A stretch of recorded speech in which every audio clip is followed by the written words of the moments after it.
What in the world happened to this garden? July 7th. It's amazing what a little bit of rain will do for your garden. If you watch some of my other videos, it's only been a couple weeks. You can go back and see the difference. Man, this stuff has exploded. The only thing that's not doing real good is the daggone snaps. But what I replanted is actually coming back. I mean, look at this North Georgia candy roaster. When I did that last video, which was literally last week, you could see that it was all like right here. And now that stuff has gone berserk.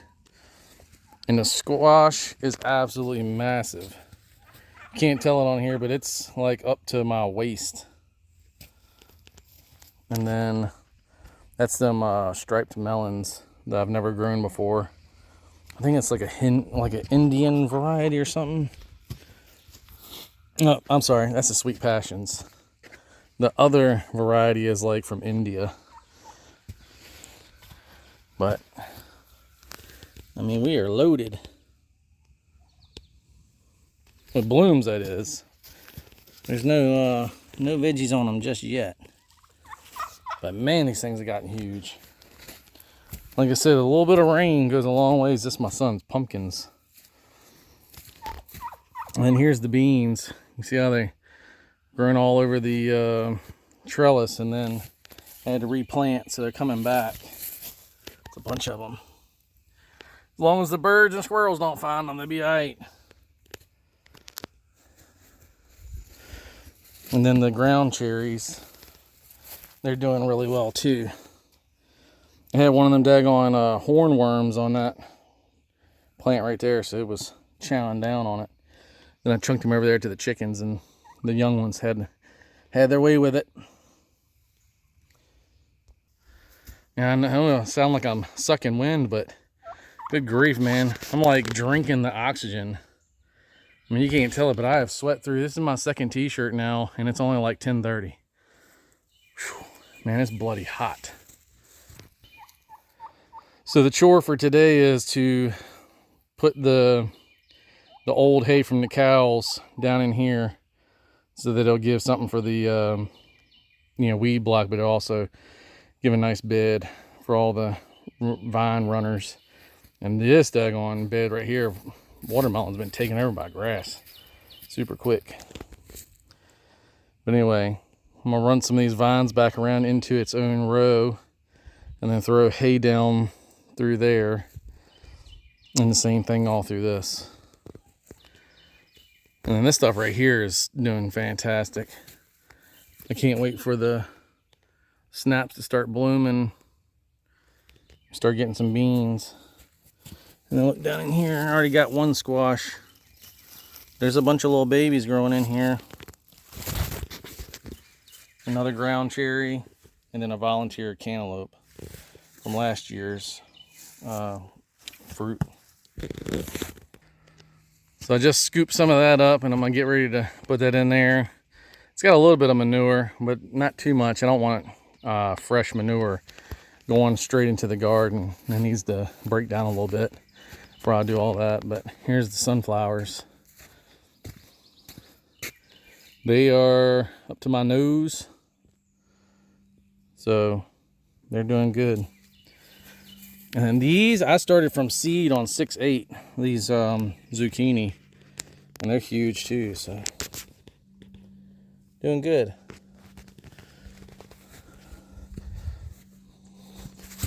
And it's getting time for potatoes to start croaking off.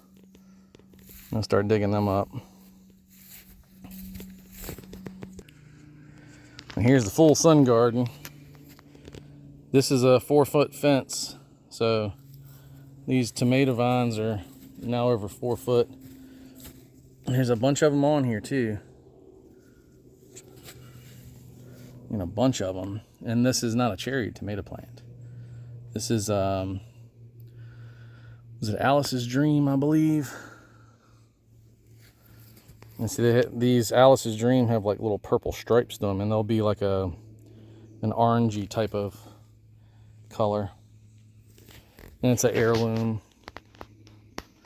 But these are over, he's getting to be over my head. Don't be making fun of my Hulkamania t-shirt either, brother. It's my work shirt. Yeah, what you gonna do? Man, these things are absolutely loaded. Loaded. Some of these things are big too. Look at this honker right here.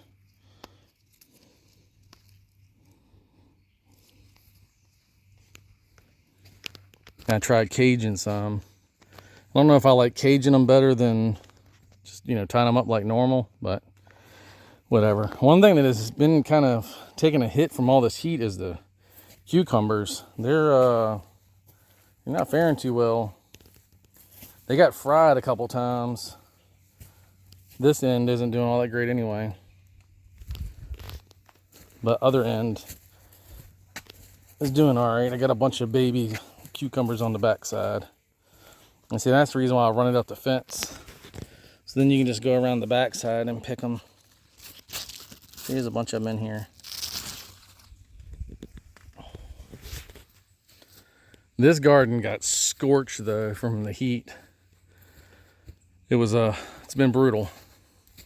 We've had multiple 100+ days, and that's not an index, that's the actual temperature. That whole feels like temperature index thing is garbage in my book. Look at the daggone snaps here. This is at Homestead or pole bean, and it's done fantastic. So, man, I feel like I didn't run uphill and I'm sucking wind just from walking around here. It's like I'm drinking the daggone air. It's brutal. And there's another volunteer. Turn this on, man. Look at that. Good gosh. It's ridiculous. Thinking about moving to Ohio or something. Daggone. And then the last of my kale. It's still producing. Ain't been bolting yet. And you can see which ones we eat more. I eat more of the curly kale than I do the big stuff, but that's good for making in the crock pot. They use some bacon and stuff up in it and make you a whole mess of greens. Good eating. And this stuff is good for cooking too. And it's just about on its way out. The Japanese beetle's been attacking it. But then I replanted some more ground cherries after I pulled that stuff up. Then we gotta get over there and weed the daggone cantaloupes over there, or whatever type of melons we got. I'm gonna show you this too. This is my compost pile, and it gets a little bit of everything thrown in it. You know, plant junk and stuff from the end of the season, and you know, whatever else, table scraps and whatnot. But look what's growing in there. I got this growing in here, and I guess I threw some seeds. I'm not exactly sure if it's what it is actually. There's some other stuff back in here. I'm not sure what it is, but it's almost like from the avocado seed or something. And then a nice mater plant. But yeah, I don't know what this is. If it was, I'm really not sure, but it's a couple of them growing in here.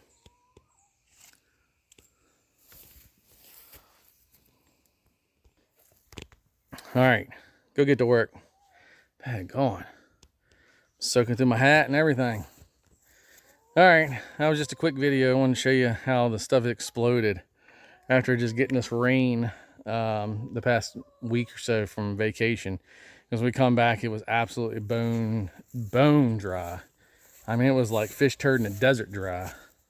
So, and then all these storms started blowing in, and in blew the humidity.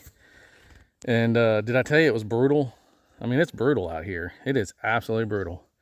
But I need to get to work while it's still somewhat, you know, not quite the hinges of Hades out here, but it's getting almost as hot as that. It's not even the temperature, it's just how daggone humid and thick the air is. And if you don't have humidity where you live, man, bless your heart.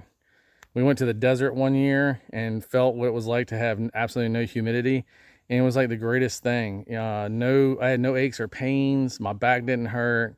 Nothing, man. This humidity will mess you up. Your body does not like it.